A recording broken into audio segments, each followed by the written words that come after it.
భక్తి ఛానల్ని ప్రారంభోత్సవానికి నన్ను ఆహ్వానించిన వంశీ గారికి నా హృదయపూర్వక నమస్కారాలు.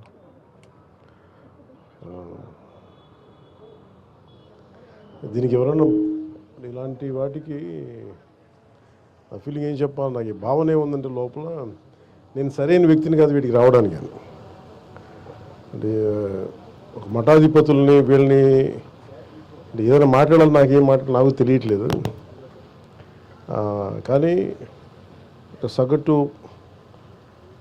హైందవ ధర్మాన్ని పాటించే సగటు వ్యక్తిగా హైందవ ధర్మం అవమానపరుస్తున్నా, దాన్ని దిగజార్చేలా మాట్లాడుతున్నా, దానికి ఒక ఆల్టర్నేట్ వాయిస్ ఉండాలని కోరుకుంటాం. ముఖ్యంగా ప్రసార మాధ్యమాల్లో హైందవ ధర్మాన్ని, హిందూ ధర్మాన్ని, లేదంటే సనాతన ధర్మాన్ని, దానికి పేరు ఏదైనా పెట్టుకోండి, సనాతన ధర్మాన్ని కించపరిచేలాగా రకరకాల వ్యాఖ్యలు ప్రసార మాధ్యమాల్లో ఉన్నప్పుడు దానిని నిలబెట్టి దాని పక్షాన మాట్లాడే ప్రసార మాధ్యమాలు చాలా తక్కువ. ఇది కేవలం ఒక వ్యాపార ధోరణిని కాకుండా హైందవ ధర్మాన్ని, సనాతన ధర్మం కోసం గొంతు ఉండాలి, గళం ఇప్పాలి అని చెప్పి మహావంశీ గారు ప్రారంభించిన ఈ కార్యక్రమం, ఈ భక్తి ఛానల్, మహాభక్తి ఛానల్కి నిజంగా చాలా అవసరం ఉంది. మనస్ఫూర్తిగా వారికి నా ధన్యవాదాలు తెలుపుతూ ఉన్నాను.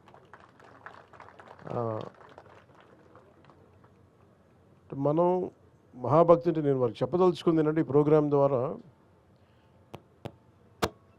ఎప్పుడు మన హిస్టరీ, ఎప్పుడు కూడా మన చరిత్ర స్కూల్లో మనందరం నేర్చుకుంది కానీ ఇప్పటికీ నేర్పుతుంది. కానీ మన ధర్మం తాలూకు లేదంటే మన చరిత్ర తాలూకు గొప్పతనం ఎవరు చెప్పరు.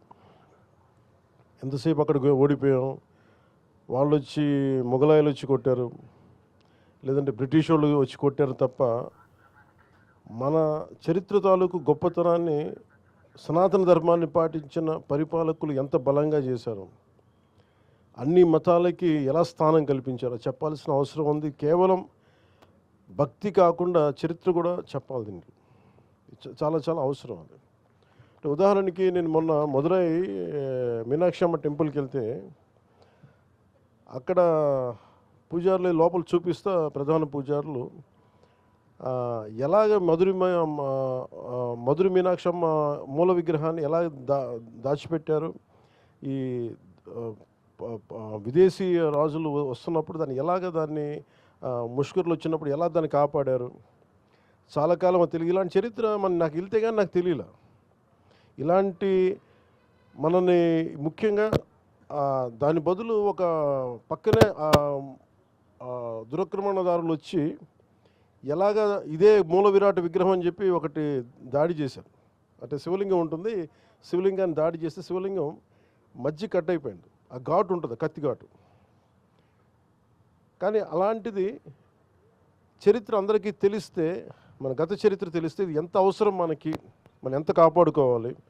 మనం ఏమనుకుంటామంటే in the name of secularism అన్ని మతాలు సమానమే, కానీ అన్ని మతాలు సమానం అని చెప్పిన హిందూ ధర్మాన్ని పదే పదే అందరూ సాగు కొడతా ఉంటే మటుకు నాకు ఇబ్బంది అనిపించింది. నేనేమి బలమైన ఏమంటుందని ఒక మంకు పట్టుబట్టే, లేదంటే ఒక మూర్ఖంగా పట్టుబట్టే హిందువుని కాదు నేను. అన్ని మతాలు బాగుండాలని కోరు, అది నా ధర్మం చెప్పింది. కానీ అలాంటి నా ధర్మం మీద పదే పదే దాడి చేస్తున్నప్పుడు దీనివల్ల ఓట్లు వస్తాయా, ఓట్లు పోతాయా నాకు తెలియదు. ఇవన్నీ ఏ దేవుడైతే ఉనికినిచ్చాడో, ఏ పరమాత్మ అయితే మనకి స్థానం ఇచ్చాడో ఆయన్ని కాపాడుకోలేనప్పుడు ఎన్ని పదవులు వచ్చినా నిష్ప్రయోజనం. పైగా ఇంకోటి పొలిటికల్గా కూడా మనం ఎంతసేపు మిగతా మతాల మీద దాడి జరుగుతున్నప్పుడేమో మనం వెనకేసుకొస్తాం, హిందూ ధర్మం మీద దాడి జరుగుతున్నప్పుడు ఒకళ్ళు మాట్లాడరు, ఎందుకంటే ఓట్లు పోతాయని. ఇది చాలా లోతుగా దీని మీద డిబేట్ జరగాలి. చరిత్ర గురించి మాట్లాడాలి, అన్ని చరిత్రలను కలపాలి.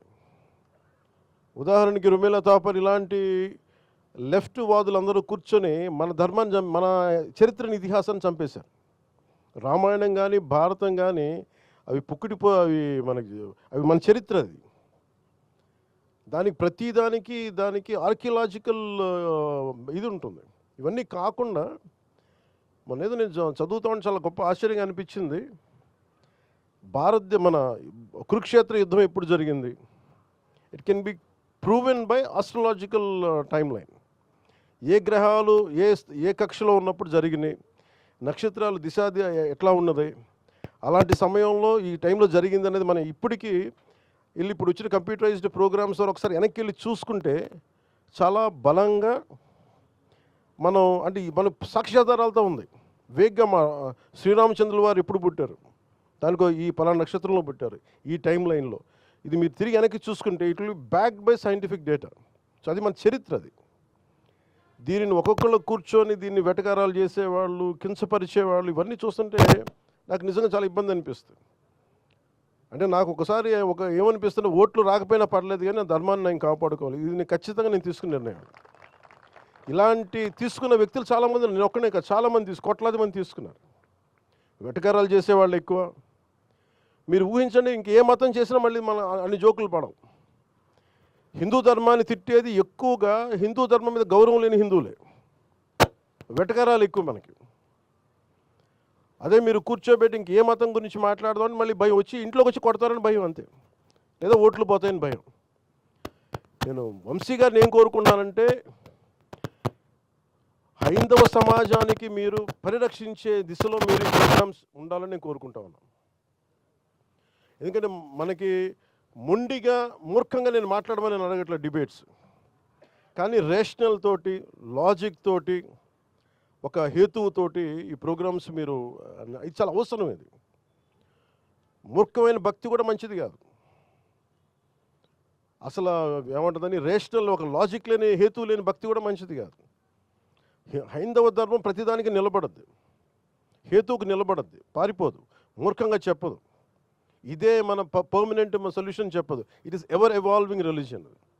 నిత్య నూతనంగా తనని ఆవిష్కరింపజేసుకునే ధర్మం సనాతన ధర్మం. అందుకని ఇలాంటివన్నీ కూడా నెక్స్ట్ జనరేషన్కి చెప్పాలి, కమింగ్ జనరేషన్స్కి చెప్పాల్సిన అవసరం ఉంది. మన చరిత్ర గురించి చెప్పాల్సిన అవసరం ఉంది. నైస్ డిబేట్స్ దీంట్లో రావాలని కోరుకుంటాం.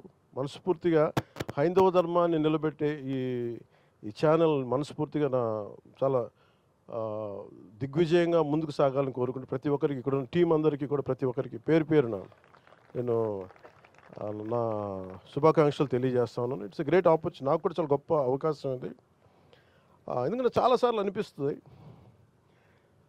అయ్యప్ప స్వామి పడి పూజ చేస్తుంటే దాని మీద వెటకారాలు చేస్తారు.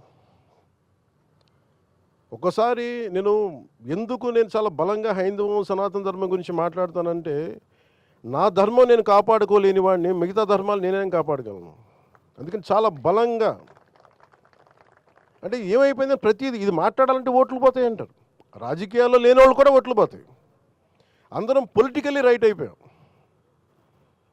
అదే మీరు మిగతా మతాల గురించి మాట్లాడితే ఎవరికి ఇబ్బంది ఉండదు. వాళ్ళని చేస్తేనేమో సెక్యులరిజం. హైందవ ధర్మం గురించి మాట్లాడితేనే మతోన్మాది. ఇలాంటి పిచ్చి డిబేట్స్ ఎక్కువైపోయినాయి. ఇది కండిషన్. 200 ఏళ్ళుగా బ్రిటిష్ మెకాలే దగ్గర నుంచి మనల్ని కండిషన్ చేసి రుమిలా తాపర్ లాంటి హిస్టారియన్స్ వక్రీకరించి ఇవన్నీ చెప్పి మనల్ని కండిషన్ చేశారు. అలాగే మనకి కూర్చోబెట్టి ఉత్తరానికి, ఉత్తర భారతానికి మనకి సంబంధం లేదన్నట్టుగా, దక్షిణాది వేరు ఉత్తరాది వేరు అని చెప్పి పిచ్చి ఐడియాలజీ కానీ, ఇవన్నీ మనం కౌంటర్ చేయాల్సి ఉంది. Arguments through rational arguments, through proper logical arguments తోటి, బలమైన సాక్ష్యాధారాలతోటి. చాలామంది ఎక్స్పర్ట్స్ ఉన్నారు. అలాంటి గొప్ప వ్యక్తులందరికీ మీరు ఒక ప్లాట్ఫామ్ కావాలి. అది మనకి ఆంధ్ర రాష్ట్రం చాలామంది ఉన్నారు. ఇది మన ఆంధ్రాలో కాదు, తెలంగాణ తెలుగు ప్రజలు ఎక్కడున్నా దీన్ని అందరూ చూసే ఛానల్ అవ్వాలని మనస్ఫూర్తిగా కోరుకుంటూ, ఈ సందర్భంలో మహావంశీ గారికి చాలా టఫ్ జాబ్. ఒక ఛానల్ని తీసుకురావడం అంటే కొంతమందికి ఎంప్లాయ్మెంట్ ఇవ్వడం, చాలా బాధ్యత తీసుకుంటాం. ఆల్రెడీ ఒక ఛానల్ చేశారు, ఒక ఎంటర్టైన్మెంట్, ఒక న్యూస్ ఛానల్ ఉంది, ఒక ఎంటర్టైన్మెంట్ ఛానల్, దానికి భక్తి ఛానల్ కూడా ప్రారంభించడం అంటే చాలా కష్టసాధ్యమైంది. ఆయన నాయకత్వంలో, ఆయన లీడర్షిప్లో ఇది మరింత ఉన్నతిని సాధించాలని కోరుకుంటూ ప్రతి ఒక్కరికి పేరు పేరున ఇక్కడికి వచ్చిన మీ అందరికీ ధన్యవాదాలు తెలుపుకుంటూ ఆ, ముఖ్యంగా ఇక్కడున్న చిన్న పాపలందరికీ మీరు క్షమించాలి. మీరు నన్ను మీరు సరిగ్గా మాట్లాడలేకపోతే మీరు అందరూ పైకి రండి ఒకసారి.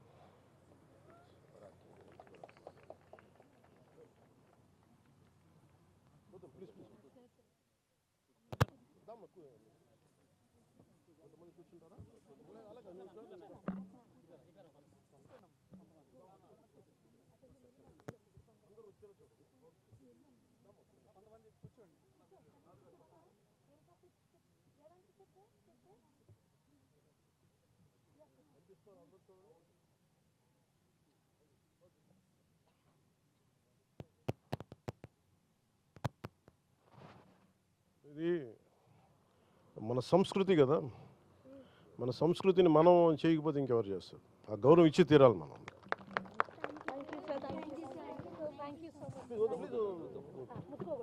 ముట్టుకోవద్దు అట్లని కదా.